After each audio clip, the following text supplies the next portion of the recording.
इसे चिंता नहीं करना, आप दोनों तो बचे ही रहेंगे, गाय की रक्षा करना। जल में भारी जलाप्लावन के समय सत्यव्रत को कुछ सूझ ही नहीं रहा था और अचानक उन्हें दो डूबते हुए दिखाई दिए, एक अपनी पत्नी और गौ। उन्हें स्मरण हो गया कि भगवान का आदेश था कि पत्नी की अधिक चिंता नहीं करनी है, गौ की चिंता करनी है। लेकिन पत्नी आग्रह कर रही है, संकेत कर रही है, वो आह्वान कर रही है, वो एक प्रकार से प्रेरित कर रही है कि मैं डूब रही हूं भाई, आपका धर्म बनता है मुझे निकालो, बचाओ, मैं डूब रही हूं।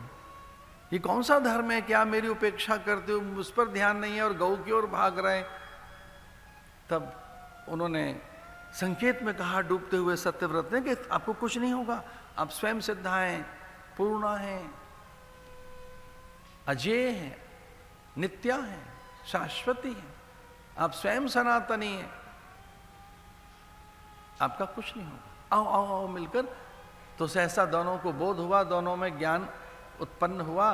देवानुग्रह हेतुकम, और दान के लिए, सेवा के लिए, सहायता के लिए, दूसरे की हित की रक्षा के लिए जब आप आगे बढ़ रहे होते हैं, तब शास्त्र कहता है आप आगे नहीं बढ़ रहे होते, भगवदीय प्रेरणाएं आगे बढ़ा रही होती हैं आपको।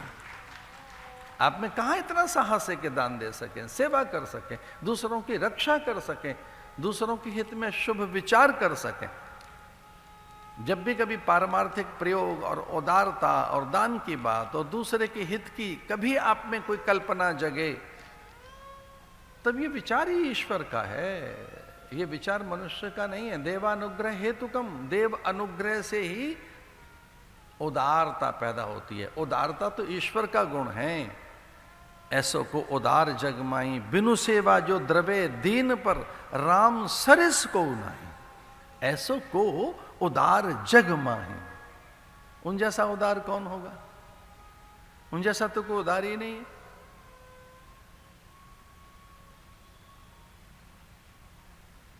लक्ष्मण, जामवंत, नलनील, अंगद ये सब पूछने लगे महाराज आपने विभीषण को शरण दे दी, विभीषण को राज्य दे दिया, अभी युद्ध हमने जीता नहीं है, लंका का राजा घोषित कर दिया, विभीषण को संपदा सौंप दी, लेकिन रावण भी आकर आपकी शरण में आए, तब उसे कहां का राजा बनाओगे।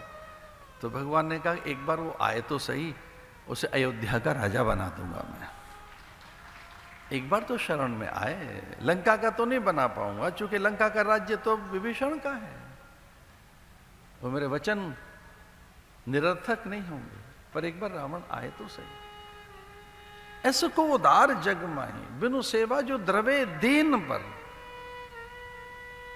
बिनु सेवा। आपको लगता होगा कि आप सेवा करके उसे रिझा रहे हैं, सेवा वैसे अचूक उपाय तो है उसे रिझाने का, पर वो तो ऐसे ही रिझ जाते हैं, वो तो ऐसे ही प्रसन्न हो जाएंगे, वो तो कभी रुष्ट नहीं होते, उन्हें तो कभी आपके दोष दिखते ही नहीं, पाप दिखते ही नहीं। भगवान को कभी किसी के पाप दिखते ही नहीं,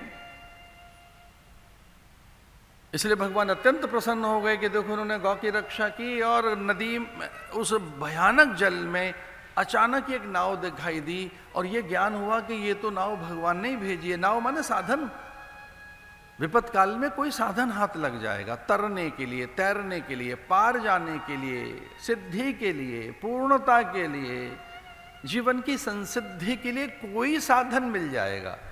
संकल्प तो करो।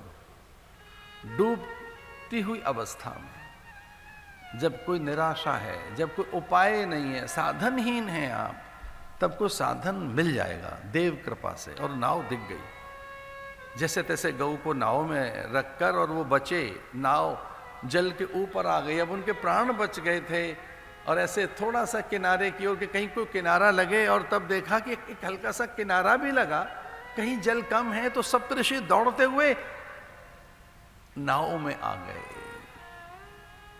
उनकी पोटलियां भीग रहे थे, जल प्लावन तो फिर भी था, सब महात्माओं ने एक पोटली संभाल के रखी थी और राजा के मन में किंचित अभिमान पैदा हो गया कि देखो एक मैं हूं कि मैंने सर्वस्व का त्याग कर दिया, सब डूब गया मेरा, मैंने कोई चिंता नहीं की, मुझे कोई चिंता नहीं, सब डूब गया डूब गया। इन महात्माओं को देखो अपनी पोटलियां संभाले बैठे, इनको अपनी पोटली की चिंता है, गठरी की चिंता है। महात्मा और गठरी, महात्मा और गठरी से क्या काम? महात्मा को और गठरी का कोई काम नहीं। महात्मा हो जाने के बाद गठरिया और पोटली, बैगेज, लगेज, क्या मतलब है फिर उसका? महात्मा हो गए ना अब तो आप।